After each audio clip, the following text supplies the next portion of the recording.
think we all know what the Catholic Church is. So let's talk about the digital context in a little bit more detail. There it is, glowing out at you. The Catholic Church, something about words, right? Here's the classical trivium, the core of the liberal arts. You've got grammar up here, the written word. You've got rhetoric up there, the spoken word, and you've got dialectic down here, the word in thought. We'll return to that in a moment. Brett said that we were going to get speculative today. Speculation is not just sitting around thinking up ideas. It is not a what-if exercise. It is more akin to a what-is exercise. I'm a political theorist. I wrote my book on Tocqueville, Georgetown, under Patrick Deneen, among others on my committee. So I was trained in analogical thinking, which is sort of Tocqueville's very Catholic way of thinking about social development in and outside of America. What's a political theorist? Theory from the Greek. We're doing grammar here, right? To consider, to speculate, to look at. Political theory being looking at the city from theoros, the spectator. And what faculties am I using to do this, right? Powers or properties of the mind. So this is more akin to something like psychology, sociology, and if you do a little grammatical exercise about psychology and sociology, you'll discover what I think are some very interesting things. Psyche, from the Greek for the soul, mind, spirit, life, akin to, you've got a Proto-Indo-European root word here, meaning to blow or to breathe. So you're already perhaps thinking about the breath of life, if you will. Society, socius, right? Company, from the Latin, which literally means bread fellow, those who eat bread together, which of course, in a theological key, will lead you to reflect on things like Genesis 2:7 and John 6:53, the breath of life, the flesh of life, psychology, sociology. These are how we look at the world and the city. But all is not well in the city these days. I think we all are familiar with the fact that panic is breaking out in our world.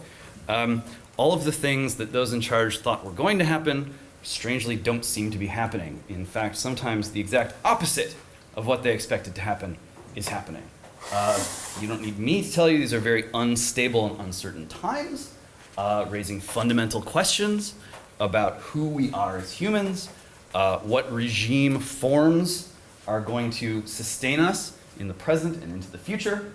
And if you do the little grammatical exercise on panic, a little etymology, you will see that Pan, the ancient Greek god or demigod, was the source of mysterious sounds causing contagious, groundless fear in herds, crowds, or, and we'll return to this, people in lonely spots, right? So the isolated individual and the mass, de-individuated mass, which also brings to mind pandemonium, a coinage of Milton's, right? From the Greek for all and the Greek for an inferior divine power. All the inferior divine powers clustered together, which is terrifying enough in its own right, but now has this connotation of everyone running around thinking the sky is falling, the sky is falling. Perhaps, I don't see it here right now, but our usual backdrop that has the zeros and ones raining behind some very familiar statuesque imagery. Perhaps, in fact, the sky is not falling and we're just being rained on and we're getting wet. There's your metaphor for this morning. Okay, so all that sorted out, let's talk a little bit more about the panic that is gripping us. What is it in the change of our environment, change in what's forming us, that is causing us to feel as if we've been thrown out of our familiar context into an alien context where what we expect to happen doesn't happen and what we don't anticipate suddenly seems to be all around us? Hallucinate. We think of hallucination as a feature or a function of the imagination, right? Sort of close your eyes, you can create mental images, or you go off in the desert and you eat some strange plant and you start having these visions that are not real, right? Visions that are all made up, to borrow a phrase from yesterday. But in fact, you do the grammatical exercise on hallucinate and you discover something fascinating, which is the ancient Greek root means to be uneasy or distraught. So there's something a little bit more sophisticated going on in our sense of panic, I would submit to you, than simply having imaginative visions that make us frightened. We're going astray in thought in some way, leading us to be uneasy or distraught, feeling this huge disjunct between what we expect, what we've been led to expect, and what is appearing around us, and in fact is beginning to shape us in ways that we ourselves do not fully understand. All of this leads, if you follow me, to a feeling of what we are accustomed to describing as apocalypse. The world is ending, right? The world that we grew up in, and I'm old enough to be able to say that. But the internet has fundamentally changed life. Digital has fundamentally changed life. The patterns, the sensibilities, even the very perceptions of life before the internet, under merely electric conditions, seem to be melting away from the world, seem not to be making good on the implicit promises that they made to us about the structure and the quality and character of everyday life. Well, here's where everyone's pal Marshall McLuhan comes in. McLuhan has something to tell us about apocalypticism, about apocalypse. He says, I've never been an optimist or a pessimist. I am an apocalyptic only. Our only hope is apocalypse. Apocalypse is not gloom, it's salvation, and he is so bold as to say no Christian could ever be an optimist or a pessimist. It's a purely secular state of mind. What does that possibly mean? He's not using apocalypse in the way that we're used to thinking of it as something cataclysmic, something gloomy, doom. He's saying, no, salvation. Well, how can that be? Let's ask Romano Guardini, who says it's worth apocalyptic power that we're told, and this is his gloss on Genesis, that how disobedience does not bring knowledge that makes man a god, but the deadly experience of nakedness, right? This big reveal. The reveal is, oh, the emperor, me, has no clothes. Bad, I better get some clothes. This is what makes the biblical view of history unique. Guardini continues, it contradicts both the natural optimistic and the cultural pessimistic interpretations of history which dominated the modern, or as McLuhan might say, the electric age. So these guys are both on the same page here, right? Apocalypse is not a catastrophe, doesn't have to be. It's not a disaster, it is a revealing. And in that revealing, we learn the truth about who we really are. And that does not thrust us in the direction of mere optimism, but it doesn't thrust us in the direction of mere pessimism either. And sure enough, apocalypse simply means uncover, disclose, reveal. Fun fact, Middle English, apocalypse was associated with hallucination. Not wandering around having bogus visions, just stumbling through the streets imagining things, or paralyzing yourself with questions, unanswerable questions of, well, what if this, what if that? Perhaps hallucination more in the sense of feeling distraught, feeling alone, feeling broken off from the world around you, which is changing in ways that you're struggling to apprehend, but can't quite do it, waiting for the revelation. It turns out, since we've spent a lot of time with Greek here, maybe we should spend some time with Latin, that detect comes from the Latin for uncover, disclose, reveal. It's the same word, really, which I find to be extra interesting considering that the McLuhans, Marshall and his son Eric, were big fans of detective stories. What's going on here? The operation of formal cause, which we'll talk about in a minute, really just what causes forms that shape us, is clearly evident, says Eric, in detective stories where the detective is presented first with the effects and has to use formal cause to work backwards to the efficient cause of the crime. And then he goes on to discuss how much his father loved detective stories. He said Watson was the formal cause of Holmes, right? There's a R-rated joke that ends in "keep digging, Watson," which is sort of Holmes' advice about formal cause and detective work.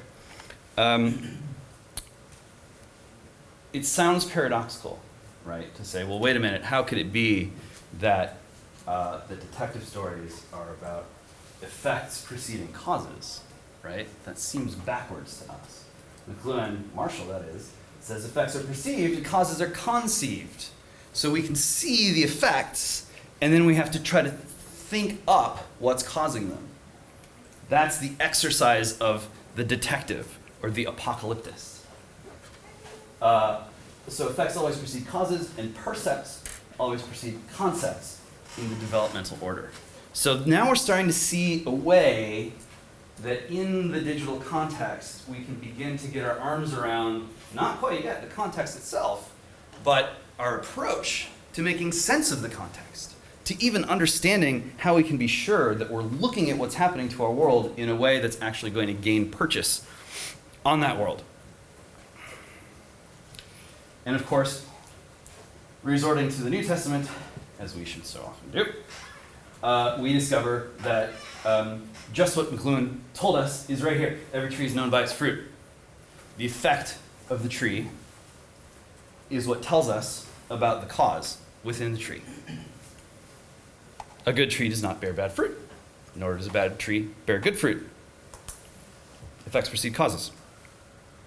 And so McLuhan says, yes, our job is diagnosis and observation prior to judgment. If you want to make sense of the digital context, you need to set aside, provisionally, initially, the obsession with judgment. The fear that if you don't go to a context with judgment in hand, the meaning, the reality of the context will escape you. It will not escape you. It will run away from you if you come to it with your judgment first. That doesn't mean we never get to judge. It just means that beforehand, we're going to be looking at effects. We're going to diagnose them. We're going to observe them, doing theoria, right? And, fun bonus paragraph here, McLuhan goes on to say, it's Protestant fixation. Is it good or is it bad? It comes from an obsession with efficient causes at an applied moment. He says the actual obsession with efficient causality, what you call activism, is basic to the Protestant outlook. So we're going to not do this, and we're going to do this other thing. It's more like detective work. Psychological, sociological, apocalyptic detective work. And here it is, folks. Some of you may be seeing this for the first time. Some of you may be very familiar with the tetrad of media effects.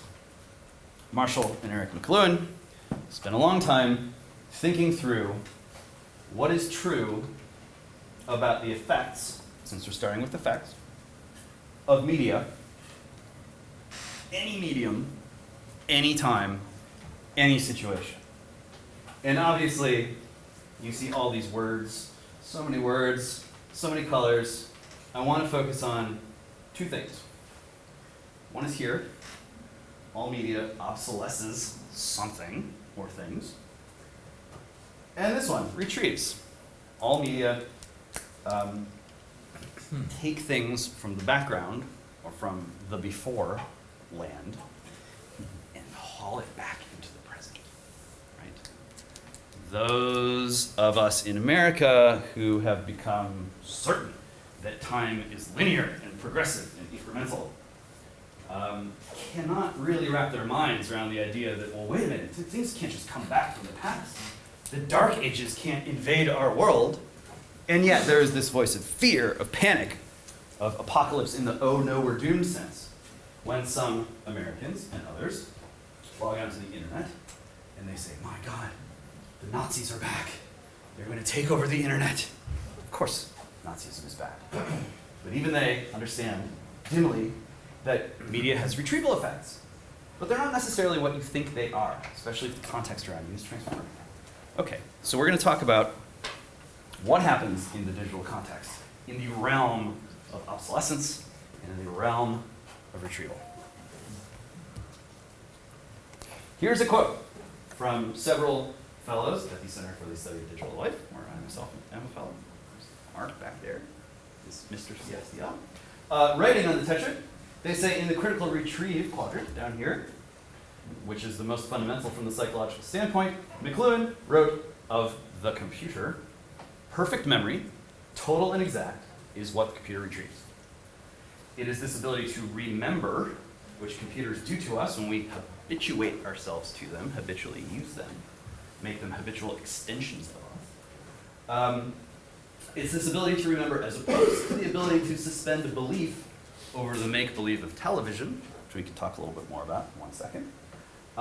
This is what marks the end of one era, one media context, and the beginning of a new one, an entirely new one.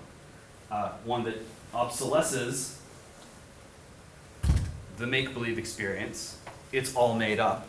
Fantasy, if you can dream it, you can do it. Whoever is the most expert at dreaming ethically is he who should rule the world, right? That whole model of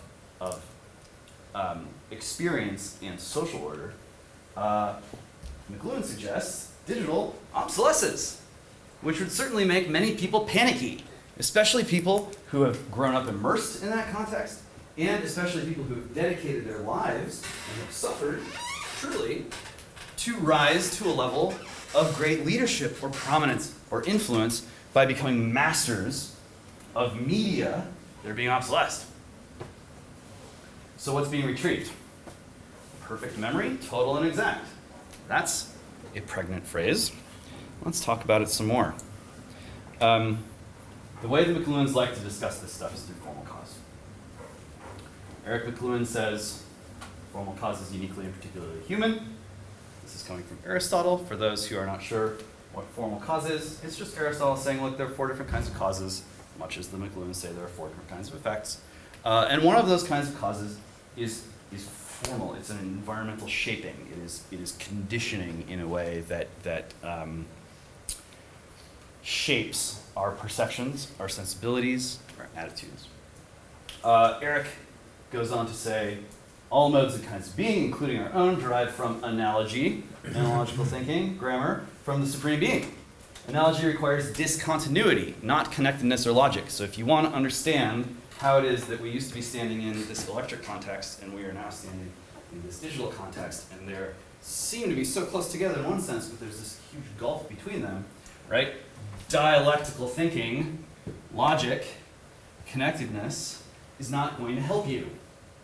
Rhetoric, perfecting in speech descriptions based on dialectic, is not going to help you.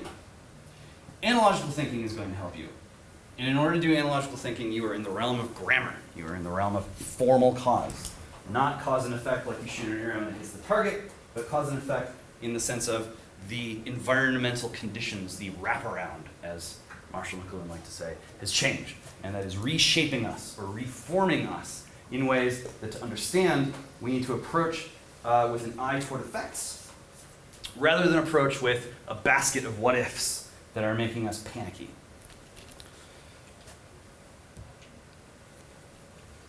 Father John Culkin, interviewing McLuhan in 1967, we become what we behold. We shape our tools, and then our tools shape us. That's formal cause. That's what's happening in our digital context. That's what happens in every media context. This is what McLuhan is telling us. This is not technological determinism, by the way. It does not say we shape our tools, and then our tools shape us, and then we lose all agency, and we are slaves to our tools, and our tools rule our lives. The end, right? That is not the story that we're telling you. So what is it that defines the digital context then? What is it that we are beholding, that we are spectating, that we are then becoming as a consequence of our beholding? Well, I like the word archives. One way that I find it helpful to talk to people about what digital is to say, well, it's all sort of a gigantic archive, right? It's the rule of the archive, sort of like a universal library.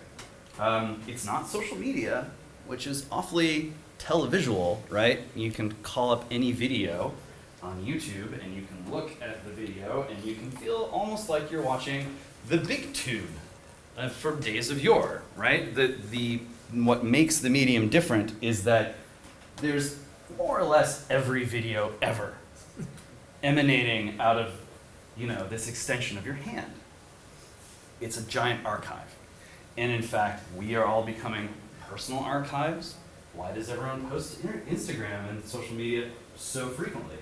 Partly because they've been habituated to participating in this world of image from the previous technological context, but partly because we behold the internet, we behold digital life archiving everything, and we begin to imitate it. And we say, well, I would like to be a universal archive myself, so I'm going to record everything that I do. I'm going to record everything that I am. I might even spend most of my quote-unquote leisure time on the internet hunting down strangers in the hopes of fully recording their lives and making sure that everyone in the public, or at least my friend group, is well aware of exactly who did what, when, and who they were 30 years ago. It's all of a piece, right? And so what does grammar tell us about the word archive? What is an archive? Yes, records or documents preserved as evidence, but it comes from the Greek for public records, from the plural of a word which actually means town hall, public building, government, the beginning, the origin, the first place, the city, which we all have to live in because we are political animals, as Aristotle tells us. It is in our anthropology to care about arche, to be creatures of arche. And so the digital context is putting us in a world where archives rule in a manner that we are especially prone to participating in. In fact, it may even be our anthropological calling to be drawn unto the life of the archive. Now, of course, technology can exaggerate things, can be pushed too far. It can lead us into a way of archived life that, in some respects, no longer serves our anthropology. But we can talk about that. Okay, I'm gonna take a breath here. I've got how many minutes? 8 minutes. Great, right on time. Yesterday we heard an argument that has some similarities with what it is that I'm discussing today, and it was presented in terms of secondary orality. This should be familiar to you from Reed's presentation. Reed's telling us oral is being retrieved, to use McLuhan's quadrant, right? The effect of digital media is to retrieve the oral. Here are some previous media forms. They don't seem so hot anymore. And here's digital. Oh, secondary orality. That sounds plausible. I am partial to that argument. I'd like to add a component. It seems to me McLuhan tells us, okay, so electric has been obsolesced. Print has been obsolesced. Oral seems to be retrieved in some form. But what about scribal? Is not scribal retrieved by digital if digital is all about the infinite archive, recordation of everything, like an infinite monastery full of infinite numbers of scribes, recording all of the knowledge of the world forever, right? Well, that would suggest that we might also be living under conditions of secondary literacy. Not the kind of literacy that is familiar from print world, where worldly gentlemen exchanged books that were mass-produced but that the masses didn't always read, where Thomas Jefferson could give his library to the United States of America because that is how much of a well-read gentleman he was. McLuhan tells us when a medium first appears, it uses another medium exclusively for its content. When there's a new media context, the media from before are sucked into it. So they're not just obsolesced, or rather the manner in which they're obsolesced is by being stripped of their contextual power over us and converted into content fodder for the new medium. And so now, our media forms maybe kind of like this, where scribal is pre-modern, medieval, and it's retrieved. Print, modern media form, becomes mere content. Radio, another modern media form, also becomes mere content. And televisual, postmodern, additionally becomes mere content in the digital context, which, this is an ugly word, isn't it? But it's pre-modern. Is it returning, is it retrieving us to a pre-modern basket of sensibilities, of perceptions, of patterns of thinking? Which means that all these forms of content, which have been piling up for hundreds and hundreds of years, are now being represented to us in a fundamentally changed context, which is going to fundamentally change how we experience them, how we perceive them, and how they shape us or don't. And so, what do we see? Those of you who have children will recognize some of what I'm about to say. TV land conceptual content is now being perceived in a digital context. Let's look at some examples. Advertising. I have a 10-year-old son. He calls them skip ads. On YouTube, anytime an ad pops up, skip, skip, skip, skip, skip, it's gone. The advertising in a digital context has no grip on him.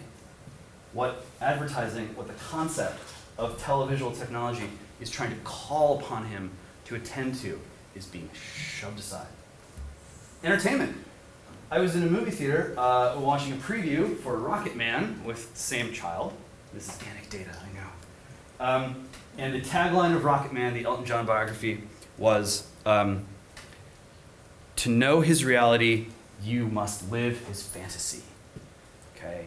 And this is sort of like every boomer trope about glamour and sexuality and the power of music and imagination, self-expression. They're just blazing away in the movie theater with this stuff.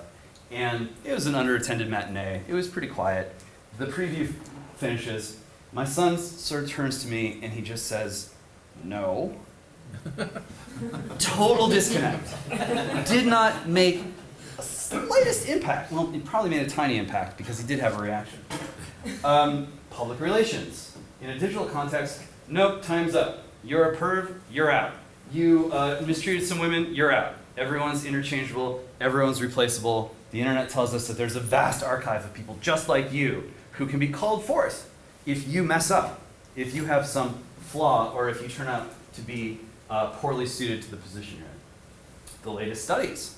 Those turn into fake news. Oh, okay, the latest study tells us cholesterol is bad. I mean good.